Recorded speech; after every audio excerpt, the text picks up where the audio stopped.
Is the Samsung Galaxy A71 worth buying in 2020? Well, in this video, we're going to talk about that.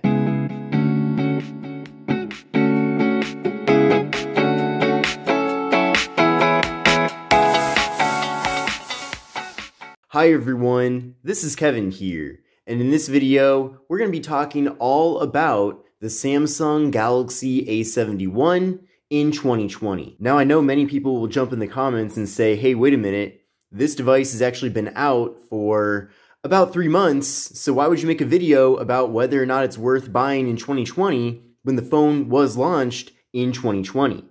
And the purpose of this video is to basically give you an update about my experience with the phone now that I've had it for roughly 3 months. And yes, I do want to go over whether or not it's worth getting in 2020, because new phones come out all the time, and it's certainly possible that this phone might not be as relevant now as it was when it was first launched, so that's why I want to cover all of that in one video.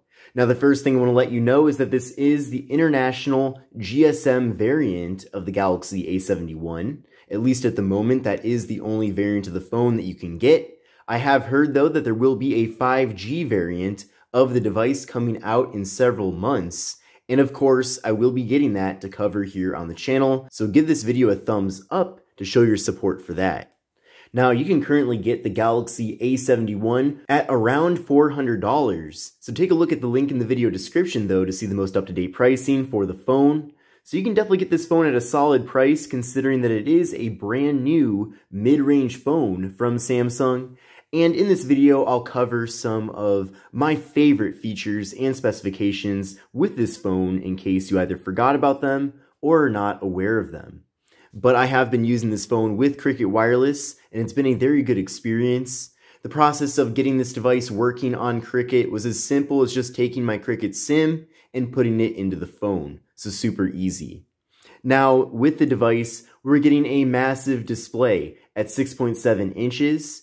In addition to that, we're getting Corning Gorilla Glass 3, so not the best or newest variant of Gorilla Glass, but still good to see, though, that Samsung is giving this phone Gorilla Glass despite it being a mid-range model. Now, in addition to the display being 6.7 inches, it is Super AMOLED, so it looks really good. You can probably already tell in this video how bright and vibrant the display on this device is. The display is 1080p. We're getting a PPI of 393 and a 20:9 aspect ratio. So kind of a more narrower but taller form factor here, which is very similar to other devices that Samsung has put out this year.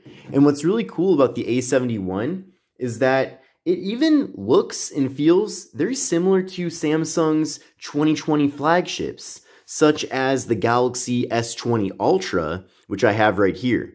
The only difference, though, is that this phone is $1,400, and this phone is $1,000 cheaper. So pretty amazing how much less money this phone is compared to the Galaxy S20 Ultra, despite getting pretty much all the features that you'd ever want with this phone. Of course, there are some benefits with the S20 Ultra over the A71, and I do have a dedicated video all about that already here on the channel. So definitely don't miss out on that. So an excellent display with this phone. This is the Crush Black variant of the device. You can also get it in white, blue, and pink. So plenty of colors available for the A71. We of course have the Infinity O at the top of the display, which is Samsung's name for the hole punch front-facing camera. And that front-facing camera is 32 megapixels, so you're gonna be able to take really nice, clear-looking selfies with this device. Now, of course, take a look at my full Galaxy A71 review video here on the channel to see all kinds of photo and video tests from the phone. But just to let you know, it does take really amazing looking photos and videos. Now, this device features 128 gigabytes of internal storage, and if that's not enough for you, it is compatible with microSD cards, so you could, of course, put in your microSD into this phone. Now, the device does not have wireless charging, and that is one difference between this phone and flagship devices from Samsung. We are, however, getting an in-display fingerprint sensor, so that's actually really quick and does work really well. I've noticed it to be very reliable over time. Now, on the back side of the phone, we do have a rectangular camera module, another thing that is very similar to Samsung's 2020 flagships. Of course, with the S20 Ultra, it's way larger and does a lot more. But still, actually, with the A71, we're getting a very impressive camera setup. So this phone features a 64 megapixel main camera, a 12 megapixel ultra wide-angle camera, a 5 megapixel depth sensing camera, and a 5 megapixel macro camera. Now, this phone does have portrait mode with both the front and rear cameras, so that's excellent. And I know that some people might have noticed that this phone does not have a dedicated telephoto camera, despite having 4 different cameras here. And I think there's a reason for why Samsung chose to go this route beyond just saving money. So considering that this phone does feature a 64 megapixel main camera, you can crop in on things and it essentially simulates having a telephoto camera. And this especially makes sense because most devices out there that do have dedicated telephoto cameras only offer 2x zoom. So that's not really a whole lot of zoom there. Speaking of zoom, I'll do a test photo here of this zoom microphone, but let me show you what I'm talking about here. So on most devices, oh, there's me. So most devices that do feature a telephoto camera only give you 2x zoom, like I mentioned. So watch this. I'm going to do 2x zoom and see how it pretty much retains all of the quality. I mean, if this was a dedicated option on the device, you'd almost think that this is using a completely different camera because the details of the photo remain very good, despite this actually being a cropped in digital zoom. Now, of course, if you want to do like 5x zoom, of course, you're going to lose out on some quality. But like I mentioned, most devices, even now, that offer a dedicated telephoto camera are really only giving you 2x zoom anyway. So one camera feature that certainly is a gimmick though with this device is the macro camera. Now in theory, that sounds like a really good feature to have. Of course, you can get up really close to anything and take a nice, crispy, good-looking photo. So I'll do that right now, focusing in on this top part of this microphone. So there you go. I took the picture. And you can see from these results, this is a very crispy, good-looking macro photo. But watch this. When I go over to the main 64 megapixel camera, of course, I have to be a little bit further away from the object to take the photo. But I'm going to take the photo. And then when I zoom in, look at how crisp and clear that is too. I don't think I'm really gaining anything with the macro camera. Again, let me switch over to the macro photo so that you can compare these side by side. There's the macro photo, right? And here is the standard camera zoomed in. See how that looks? And compare it to how that looks. I really don't feel like we're gaining anything by having the macro camera. So that's my opinion with that. Now this device features 6 gigabytes of RAM and the Qualcomm Snapdragon 730 processor. So the 730 is a mid-range processor from Qualcomm. I did run an Antutu benchmark test though with this device. So let me show you the results from that test right now. And I got an overall score of 264,741. So a pretty decent score here, that's for sure. And I think for the majority of people out there, this device will be plenty fast. I mean, even the Galaxy A51, which I'm actually using to record this video, features a lower Antutu score and still performs very well. So I think you should have a lot of confidence in this device providing you with good performance for the long term. Now, I believe there's also an 8 gigabyte of RAM variant of the Galaxy A71. I'm not sure if it's currently being offered or not. But of course, adding more RAM to the situation here is only going to make things better. Now, if you're buying the A71 to take really great looking video, then you're really going to like this phone because with both the front and rear cameras, you can take video at 4K. So that's really amazing. You are limited though to 30 FPS with both the front and rear cameras, but still really cool that with a phone in this price range, you can record 4K video with both cameras.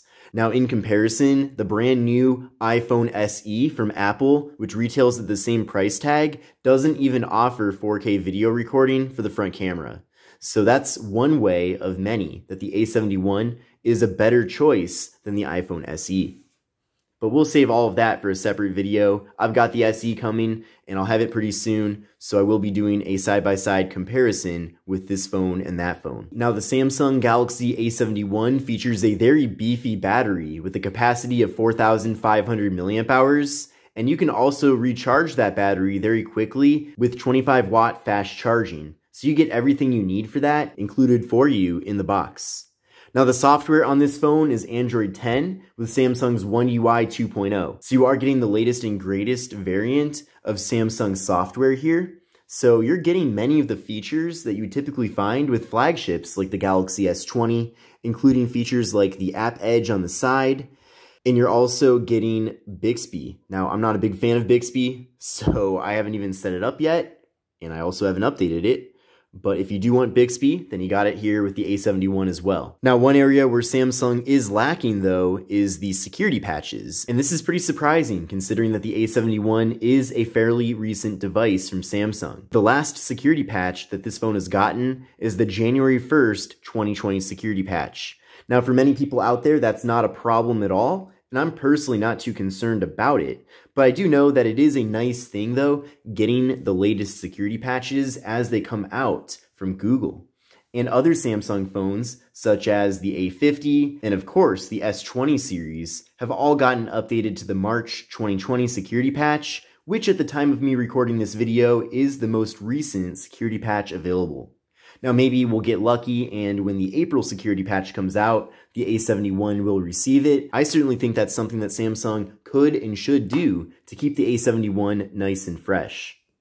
Let's now take a closer look at the hardware here on the phone. Now, I've already talked a lot about the front panel here. An amazing, great-looking display in this phone. I'm a big fan of it. It's nice and large, too, at 6.7 inches, so it's great for watching video content. Of course, we have the S20 Ultra with a 6.9-inch display, and you can see side by side here, there's no doubt that the S20 Ultra is the larger phone of the two, but really the A71 isn't too much smaller. But if you looked at these two phones head to head here, it would be really hard to tell that this phone is $1,000 more than this phone. So that's pretty incredible, and I'm glad to see that Samsung has incorporated their flagship design elements into their mid-range and lower-end devices. Now, taking a look at the left side of the phone here, we do just have the slot for the microSD card and dual SIMs. Since this is the international variant of the phone, we do get dual SIM support, which is something that I'm a big fan of. Now, running around the sides of the phone is a plastic band, so the phone does feature a plastic build, of course, minus the display. So that is one downside with this device compared to flagships. Now, take a look at the right side of the phone. We have the power button and volume button. Then on the top of the phone, we have the noise-canceling microphone. And then on the bottom, we have the 3.5mm headphone jack. We have the USB-C port for charging and data transfer. We have the microphone, and we have the speaker. So a lot of good stuff here with the A71. Overall, with Samsung's A series, and especially at the moment, the A71 and A51, they just give you like a really practical design here with no weird features. You know, it's just a very functional, practical device that will do everything that you need it to do with no issues. Now take a look at the back of the phone. Of course, this is the crushed black color, but you can see we have kind of a nice pattern here on the back of the phone, and then also kind of a cool rainbow tint. Now we have the camera module, of course, which is rectangular and similar to many of Samsung's other devices that they have launched this year. And besides that, there's really nothing else here in the back of the phone besides the Samsung logo. Of course, like I said, we do get the fingerprint sensor to unlock the phone. You also get face unlock, so that's really cool as well. Now, if you're looking for a good phone for social media, and especially Instagram, then I think you're really gonna like the A71 a lot. Scrolling is really smooth here, as you'd imagine, but also pinch to zoom is smooth. You can easily swipe over, and you can record stories to put on your story section on Instagram. So also my lips are super chapped, but you can see that's nice and loud and clear here with the device. So definitely, pretty incredible, excellent video recording abilities with the phone. And then going through your actual stories is a very smooth process as well. So if you're used to using a flagship, or maybe you have a flagship right now that is several years old, and you want to get a nice, fresh, new device from Samsung, then I think you're definitely going to be getting a very similar, if not better, experience with the A71. So in conclusion, Is the Samsung Galaxy A71 still worth getting in 2020? And I certainly think it is. You will have to make a decision though. Would you rather go with a renewed flagship, or would you rather go with the A71, which is brand new? And what I mean by that is that you can actually buy renewed devices on websites like Amazon. And for example, the Galaxy Note 9 renewed right now is being offered for basically the same price as the Galaxy A71. Now, in separate videos, I've gone over all the benefits of going with an older flagship instead of a newer budget or mid-range phone, because essentially you're getting better performance and a lot of other extra bonus features for the same, if not cheaper price. But I know that many people like to have a nice, fresh new phone with a brand new, never used battery. And if you're one of those people, then I think you should definitely put the Galaxy A71 on your radar.